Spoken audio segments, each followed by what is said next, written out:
Welcome to our comparison of two popular dishwashers, the Midea MDF18A1ABB and the EUHOMY portable dishwasher.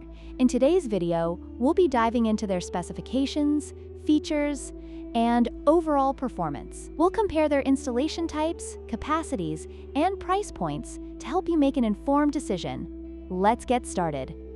The Midea MDF18A1ABB is a built-in dishwasher designed to seamlessly integrate into your kitchen cabinetry, requiring professional installation. In contrast, the EUHOMY portable dishwasher offers a flexible solution that doesn't require permanent installation, making it ideal for renters or those with limited space.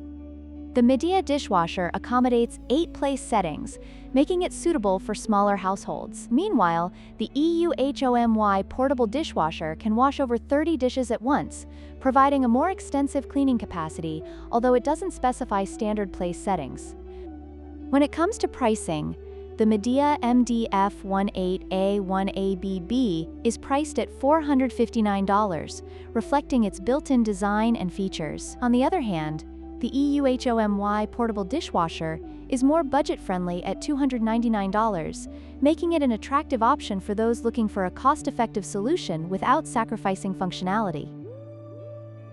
In conclusion, both the Midea MDF18A1ABB and the EUHOMY portable dishwasher have their unique advantages. The Midea is perfect for those seeking a built-in solution, while the EUHOMY offers portability and flexibility. Consider your kitchen space and needs when making your choice. Don't forget to like, share, and subscribe for more comparisons.